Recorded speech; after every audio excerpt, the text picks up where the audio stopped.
नमस्कार मैत्रिणींनो, स्वागत आहे तुमचं आणखीन एका नवीन व्हिडिओमध्ये। आपण आज कटोरी ब्लाऊजचं समोरच्या भागाच्या कटिंगमध्ये जे काही मेन पॉईंट असतात ते बघूयात। म्हणजे शोल्डर कसं घ्यायचं, मुंडा कसा घ्यायचा आणि त्याचबरोबर आपलं मुंड्यामधील आणि कटोरीच्या मधलं जे अंतर असतं ते किती घ्यायचं। म्हणजे मुंड्याच्या आणि कटोरीच्या मधलं ब्लाऊजचं जे अंतर असतं ते किती घ्यायचं। जर अंतर कमी जास्त झालं तर आपला ब्लाऊज जास्त झालं तर कटोरी व्यवस्थित बसत नाही आणि कमी पडलं तर आपला ब्लाऊज काखेमध्ये खेचतो। त्यामुळे कटोरी आणि मुंड्यामधील अंतर जे आहे ते परफेक्ट कसं असावं साईजनुसार ते मी तुम्हाला इथं सांगणार आहे। त्यासाठी तुम्ही व्हिडिओ पूर्ण बघा।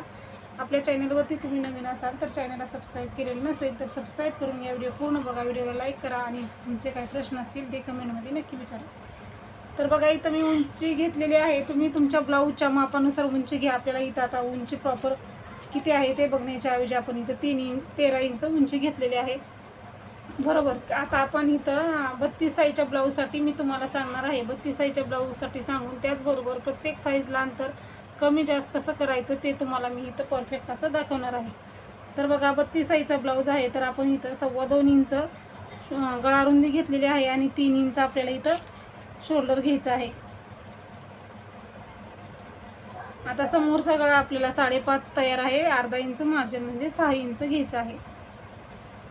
तर तुमच्या ब्लाऊजच्या मापानुसार तुम्हाला गळे कमी जास्त तुम्ही करू शकता। म्हणजे कसं असतं, प्रत्येकाचं आवडीनुसार ब्लाऊजचे गळे असतात समोरील आणि पाठीमागे, त्यानुसार तुम्ही घ्या। इथं आपण समोरी 2.25 इंचावरती मार्किंग करायचं आहे आणि 2.25 इंचाचं मार्किंग केल्यानंतर हे आपण चौकोनी बॉक्स करून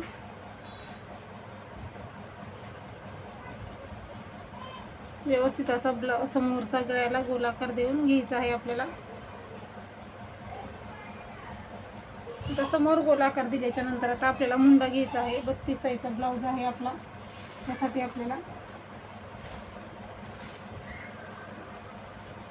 5.5 इंच मुंडा घ्यायचा आहे। म्हणजे 32 साईजचा ब्लाऊज आहे तर आपण इथं 5.5 इंचावरती मार्किंग करायचं आहे। तुम्ही इथं बरोबर 5.5ला मार्किंग करायचं। 3 इंच इथंही आहे का बघून घ्यायचं, म्हणजे आपल्याला परफेक्ट येईल आपलं माप आहे ते। म्हणून डबल माप टाकायचं। मी प्रत्येक व्हिडिओमध्ये तुम्हाला सांगत असते की डबल माप टाका म्हणजे तुमचा ब्लाऊज बरोबर येईल। आता आपण इथं काय करायचं आहे, 32 टाकायचं आहे। 9, 8 म्हणजे छातीचा चौथा भाग आपला, 1.5 इंच मार्जिन।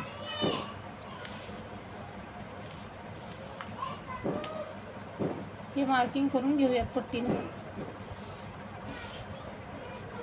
आणि बघा, इथं खालच्या साईडला आपण कमरेचं माप न घेता हे जे आहे आपलं छातीचा चौथा भाग आणि 1.5 इंच मार्जिन जशाच तसा बॉक्स बनवला तरी पण आपलं हे चालतं। त्यामुळे हे असं आपल्याला बनवून घ्यायचं आहे।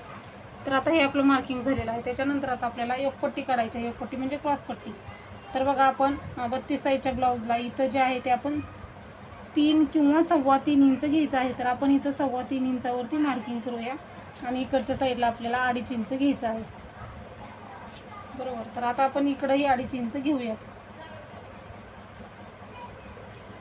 आणि हे जे आहे ते आपण 2.5 इंचाचा जो आहे तो बॉक्स तयार करूयात।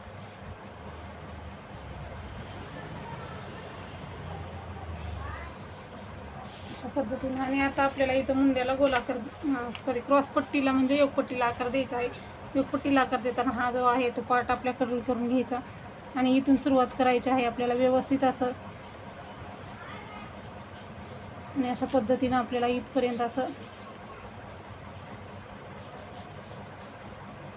अशी क्रॉस पट्टीला तुम्ही आकार द्यायचा आहे। म्हणजे आपली एक पट्टी जी आहे ती बरोबर आली ना अशी क्रॉस गोलमध्ये, तर कटोरीचा शेप आहे तो व्यवस्थित येतो। ब्लाऊज असा छातीमध्ये परफेक्ट बसतो, वरी उचलत नाही, परफेक्ट ब्लाऊज बसतो आपला कटोरीमध्ये। ह्या क्रॉस पट्टीला आकार दिला तर कटोरीचा आकार व्यवस्थित येतो आणि हा इथं जे आहे ते समोरच्या भागामध्ये एकदम परफेक्ट आपली कटोरी आणि क्रॉस पट्टी दिसते। दिसतानाही छान दिसतं आणि फिटिंग आणि मेजरमेंट माप बरोबर बसतं।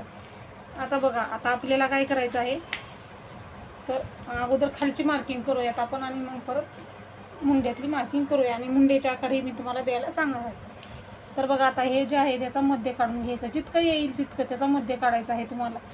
म्हणजे तुम्ही किती साईजचा ब्लाऊज घेता असाल त्यानुसार कुठलंच गणित करायची गरज नाही आपल्याला, फक्त त्याचा मध्य काढायचा आहे। म्हणजे जितकं असेल आपण छातीचा चौथा भाग आणि मार्जिन जेवढं घेतलेलं आहे, आता आपण इथं किती घेतलं आहे, छातीचा चौथा भाग 8 इंच आणि मार्जिन 1.5 इंच, 8 9.5 इंचावरचा मध्य काढलेला आहे आपण।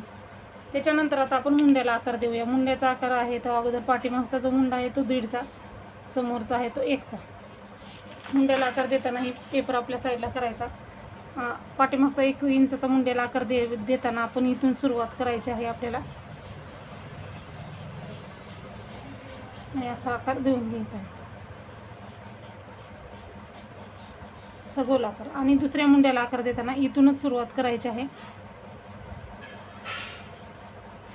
आणि हा जो आहे तो थोडासा बाहेरच्या बाजूने आला तरी चालतो, म्हणजे आपल्याला व्यवस्थित आपले आकार दोन्ही मिळतात. अशा पद्धतीने आपले हे मुंड्याचे आकारही देऊन झालेले आहेत. हा आपल्याला 1 इंचाचा मुंडा, हे जे आहे ते 1.5 इंचाचा, अशा पद्धतीचे हे मुंड्याचे आकार आहेत.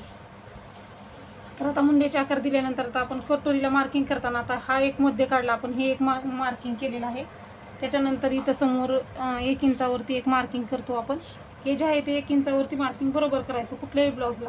आणि कुठल्याही ब्लाऊजला ह्या छातीचा चौथा भाग आणि शिलाई मार्जिन आहे त्याचा मध्ये काढायचा, म्हणजे प्रत्येकासाठी माप तेच, म्हणजे छातीचा चौथा भाग आणि शिलाई मार्जिन आहे त्याचा मध्ये काढायचा. त्याच्यानंतर कटोरी समोरच्या गळ्याला आकार देताना इथून खालून गळ्याला वरती बरोबर 1 इंचावरती मार्किंग करायचं. कुठलाही ब्लाऊज असते कुठल्याही साईजचा. आता हे अंतर आहे ते आपल्याला कमी जास्त करायचं आहे.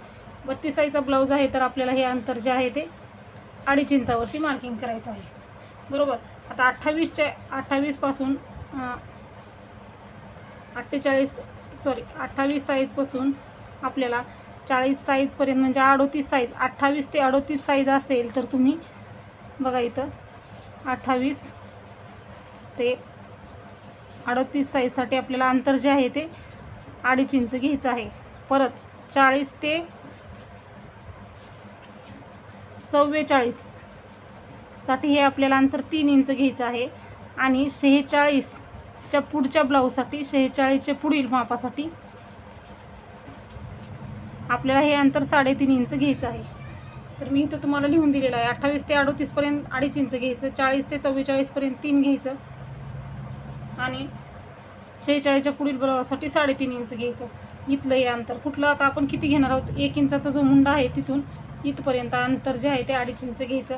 आणि हे तिन्ही पॉईंट जे आहे ते आपल्याला असे गोलमध्ये जोडून घ्यायचे आहेत. बघू शकता तुम्ही कटोरी किती छान आलेली आहे. तर 3 इंच घेतलं तर मग परत इथूनच 3 इंच घ्यायचं आहे इथं. आता मी इथं आणि 3.5 जरी घेतलं तरी इथं. आता तुम्ही म्हणताल ही कटोरी छोटी होईल, हे छोटी होणार नाही. साईजनुसार हे अंतर वाढतं ना आपलं, छातीचा चौथा भाग आणि छातीचा चौथा भाग वाढतो, त्यामुळे हे अंतर पसर होत जाईल. जसं जसं हे अंतर वाढत जाईल तसं तसं आपण त्या पद्धतीने हे जे अंतर आहे ते वाढवायचं आहे. तर समजा इथलं अंतर छोटं असेल, आता आपण 48 साईजचा 44 साईजचा ब्लाऊज आहे आणि इथलं जर अंतर आपण तयार किती घेतलेलं आहे, आता सध्याला आपण किती घेतलं मार्जिन सहित 2.5 इंच, ते शिलाई करून होणार आहे 2 इंच. जर 2 इंच जर असेल 38च्या पुढच्या ब्लाऊजसाठी 40, 44, 48ला, तर तो पट्टी खूप छोटी होईल आणि ब्लाऊज खूप खेचेल. काखेमध्ये ब्लाऊज ओढतो, ब्लाऊज परफेक्ट बसणारच नाही तुमचा. त्यामुळं तुम्ही हे जे अंतर आहे मुंड्यापासून कटोरीला शेप देण्याचं, ते अंतर 28 ते 38 साईजसाठी 2.5 इंच घ्या, 40 ते 44साठी 3 घ्या, 46 ते 46च्या पुढील ब्लाऊजसाठी 3.5 इंच अंतर घ्या. म्हणजे 3.5 घेतलं तर तयार 3 होईल, 3 घेतलं तर 2.5 होईल, 2.5 घेतलं तर 2 होईल. अशा पद्धतीने हे अंतर आपण घेतलेलं आहे. आपण इथं जे अंतर आहे ते 2.5 इंच घेतलेलं आहे. अशा पद्धतीने तुम्ही कुठल्याही ब्लाऊजला असं आकार द्या, म्हणजे तुमचा ब्लाऊज जो आहे तो परफेक्ट येईल. तर आपली कटोरी एकदम व्यवस्थित अशी गोल आकारमध्ये आलेली आहे. कटोरी कशी वाढवायची, साईजनुसार कुठल्या साईजला किती वाढवायचं त्याचा व्हिडिओ ही आपल्या चॅनलवरती अपलोड आहे.